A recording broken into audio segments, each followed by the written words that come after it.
Hello, my name is Chase Thomas, back again with part 3 of Why I Am a Fascist. And in this video, I'm going to pick up where I left off in the last one, answering a couple questions that was left by one commenter. And then in the fourth and final part of this series, I'm going to take some time to answer a couple of more questions that were asked in my first video.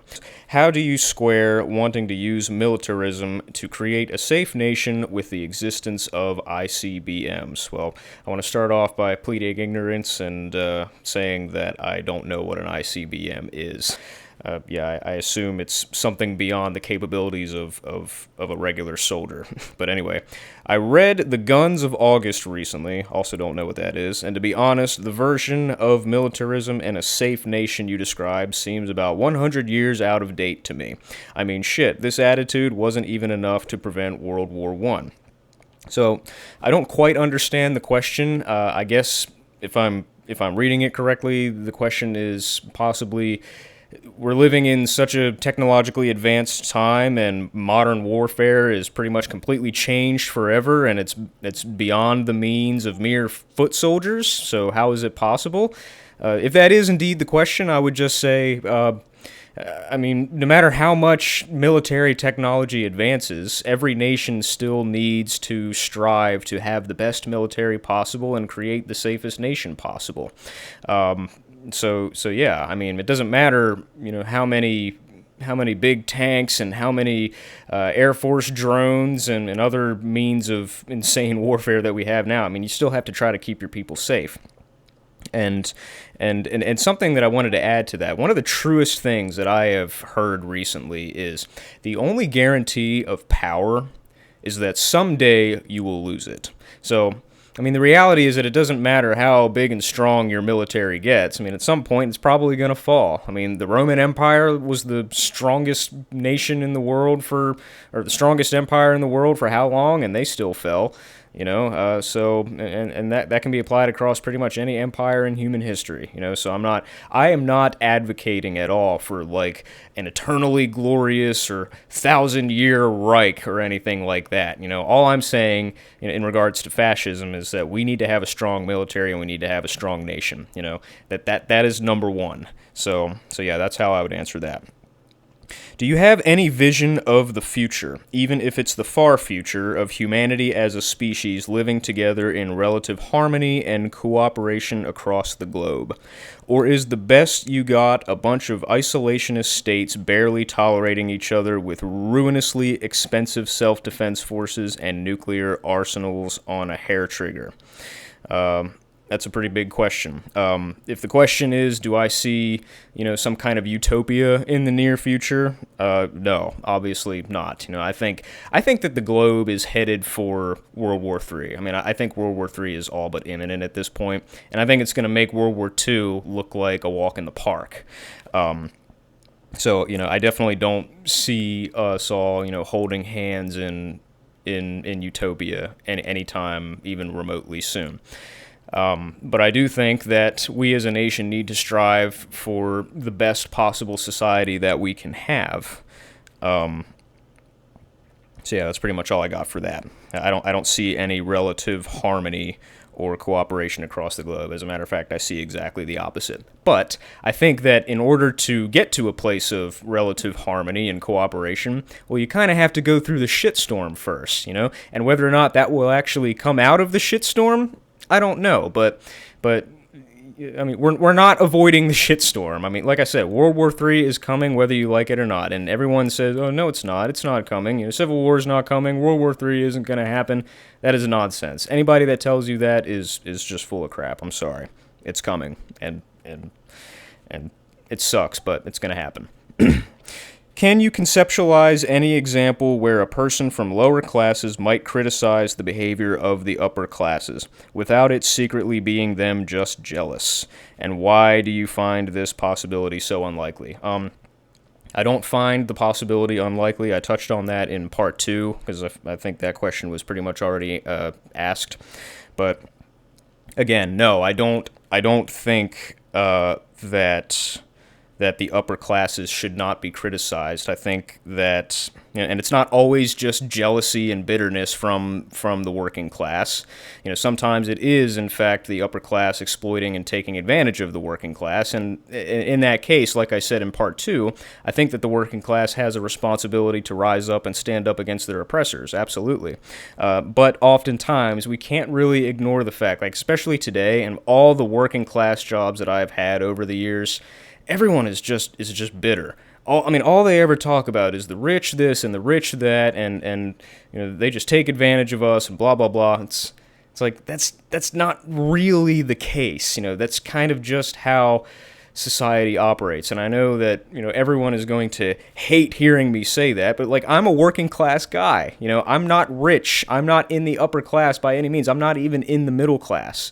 And I do acknowledge that there are some corrupt rich people that exploit the poor, but I also acknowledge that there needs to be rich people running shit at the top, and there needs to be a ruling class. And like I said in, I think, part 1, if I or anybody else in this world wants to move up that social hierarchy, well, you gotta grit your teeth and you gotta keep your nose to the grindstone and work hard and do what you need to do to get recognized and move up. And I don't want to go over all that again, but yeah, that's pretty much it. You contradicted yourself by saying that the upper classes are born for their position, but if communists have any complaints about the upper classes, they should work hard to become upper class themselves. I don't get it. Which one is it? Are you born for the role, or can you move up with hard work? Again, I get the question and I get the dilemma that is created there. I think it's kind of a paradox. I think it's a little bit of both. I think people are generally, born, again, it goes back to God, and I don't want to open up the theological can of worms just yet, but I do believe that God has ordained every single person with a certain purpose, and that includes their place in the social hierarchy, So yeah, like first and foremost, people are born for certain things, but at the same time, like there can be that upward mobility, and if God decides that you are ordained to move up in the social hierarchy, well, that's not just going to happen for you overnight. Like, this is a problem with Christians today, is that like they think if hands off, God will just do everything for me. When exactly the opposite is true. When God wants something from you, when God comes to you and says, "Hey, it's time for you to go somewhere else. It's time for you to move up." Well, he's not just going to, grab you by the back of your shirt and just carry you there. You are going to have a lot of work to do before you can get there. So, short answer, yes, people are born for their role in society, but at the same time, certain ones are chosen to move up, and it's going to require a lot of hard work. It never just happens, it just never comes to you on a silver platter, is what I'm trying to say there. Would you allow upwards mobility in your fascist system of government? Yes, I think I pretty much just articulated that. You criticize communism for not working out in real life as an argument for fascism, but there are no successful fascist states around today either. What's the deal there? Well, that's a good question, and I really don't know. I know that there's been a lot of attempted fascist regimes in recent history, and yeah, it's true. None of them really worked out. They worked out in the short term, but they didn't really work out in the long term. Does that mean they can never work out in the long term? No, I don't think so. Something had to have been wrong. Again, take Adolf Hitler's Nazi regime, for example. That's the best example that we have of fascism that everybody goes to.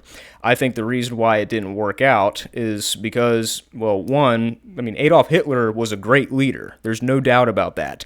But he was a terrible person. He was a racist. He was filled with anger and hatred towards the Jews, and he was also greedy. So, that's a recipe for disaster. Even if you create a massively successful empire, if that's your characteristics, if that's your personality, well, then God isn't going to let that continue for you very long. So, I think if we remove racism, if we remove the acceptance of some kind of superior nationality or race, it may work out a little bit, in the long run. But yeah, ultimately, I really don't know. But I think people need to start doing something to try to make it better. You claimed to rather live under honest fascists, implying honesty was a virtue of fascism. How does that square with the heavy employment of propaganda by fascist regimes? What do you think of figures like Hitler? I know you don't like the comparison, but still. Constantly deceiving opponents and allies in his rise to power and in his dealings with other nations. Again, very interesting question. As far as honesty in fascism and communism, I think I said in part one, fascists, communists are basically just lying fascists. They're basically just dishonest fascists. I mean, communists claim to want to create a totally utopian society where there's no class structure and we're all equal and blah, blah, blah. But then when they actually inherit power, then they pretty much do exactly the same things that fascists do. Fascists are just honest about it up front. And so, yeah, I mean, I would rather have that than subscribe to some BS ideology that we're all going to be equal in the end and then it actually not come true, because that would just be, number one, that would be immoral, and number two, that would create an absolutely miserable society. That's probably why the Soviet Union didn't last. And as far as deception, I'm sure that you're probably referring to how, Hitler promised the Allies very early on that he wouldn't continue his invasion, and then he did continue his invasion.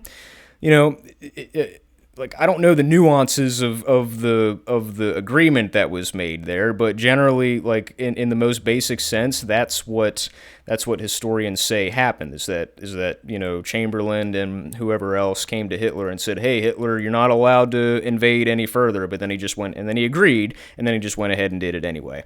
Well, it's like, were there limitations or boundaries of the contract that weren't specifically set that gave Hitler a strategic opportunity to do what he wanted to do without specifically breaking the terms?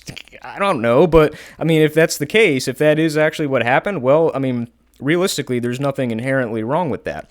I mean, that's unfortunately just the cold reality of business and politics, is that, like, if you don't specifically set out the terms of the contract, well, you can't really, get mad when the other party breaks them. Like have you ever read an insurance contract or a leasing agreement? Nobody ever does. Nobody ever reads contracts, especially in America. And I've seen many of them. Like if you ever actually look at, say, an insurance policy, which is a contract, like it's not just one page with a couple of terms and agreements on it. It is like page after page after page after page. And the reason why lawyers and business people set contracts up like that is because they are protecting themselves from every possible single nuance to be screwed over by the signing party. So yeah, long story short, as far as deception in the world of politics and business, like, it's not really lying if you do something that wasn't specifically set to begin with. That's just strategic advantage. If communists are just fascists, why do you dislike communists? Or perhaps more importantly, why do you like fascism? Again, I think I kind of explained that. Communists are just fascists. Yeah, again, they do exactly the same thing that fascists do. They just pretend that they don't. Take Zoran Mamdani, the mayor of New York City, probably one of the most evil people alive in the United States of America today. He ran his whole campaign of like, oh, we're going to give you free stuff, we're going to make transportation free, and blah, blah, blah. That's the key word that people on the left, and I believe he calls himself a socialist. He's a communist. I don't care what anybody says, because the only next logical step after socialism is communism. Socialism is just the predecessor to communism. But yeah, they love to use words, when they're preaching to their masses, like free. Free.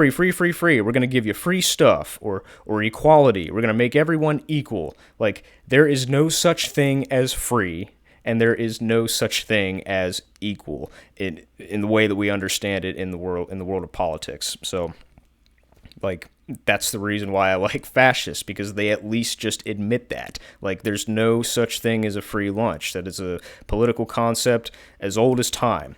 and this idea of equality does not mean that you and I are the same and that we're going to make the same amount of money and that we're going to be in the same part of the social hierarchy. So yeah, that's why I like fascists, because again, they're just honest about their ideology. Like, that's that. And everyone wants honest politicians. Well, you may not like a fascist because what they say sounds so hurtful and mean and evil, which, number one, at the end of the day, I mean, unless they're a murdering racist, it's really not.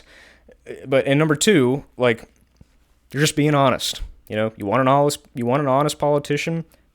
Look to a fascist. That's really just how it is. Any leftist, socialist or communist politician is inherently completely full of shit. So don't buy anything that they tell you. What part about living in the mid-2020s gives you the impression that Russia has a strong military? Okay, so yeah, I made the assertion in part one that the Russian military is very strong. I've never been to Russia. I've never seen their military firsthand. I'm obviously not in the Russian military, so I don't know the actual capabilities of the Russian military. But from what I have seen, on the news and in videos online and pictures and videos and things on social media, they do look to kind of have their shit together. Like, when Vladimir Putin has a military demonstration parade in his country, like, it looks pretty badass. It seems like, and they seem to be well disciplined, and it seems like their people have a strong sense of pride for their nation. So yeah, that's just pretty much my basic worldview on that. And this is the last question, what are the practical steps for your ideal fascist system to fix problems with America? That is the hardest question of all of the ones that I have answered so far. I can't even conceive of practical steps that would need to take place to actually fix the United States of America, the state of it today, and move it towards a fascist regime. But I can say one thing for sure, and this is probably the hardest thing to admit. I truly believe that the United States of America is headed for civil war. I think that civil war, the second civil war in America, is all but imminent. Kind of just like World War III.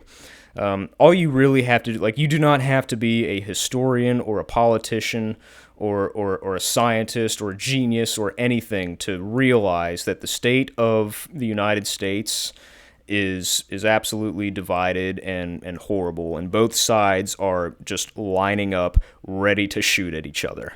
And that's what happened during the first Civil War.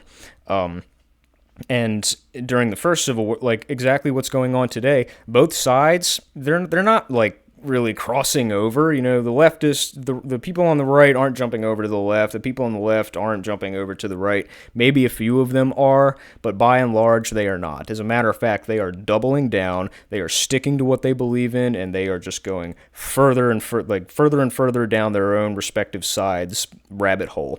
So yeah, I think that, as far as practical steps, I honestly think that it's just natural that the first thing that needs to happen in the United States today is civil war, and that's not because I want it. The last thing I want to see anywhere in the world is war and death and destruction, but I think that that's what is going to happen, and I think that's what, honestly, frankly, needs to happen. Like, I don't see anything in America getting fixed until there is, like, mass death, and I'm going to be completely honest with you. That has been coming. That rhetoric has been coming from the left. I have been watching it unfold in real time for years. They are the ones who celebrated when Charlie Kirk was killed. They are the ones who celebrated when Luigi Mangione did what he did.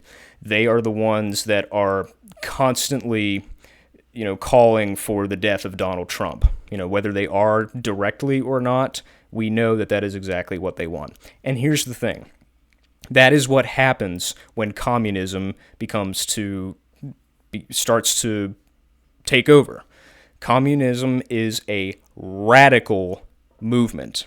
That means they take up arms and they blatantly try to start a revolution against the government.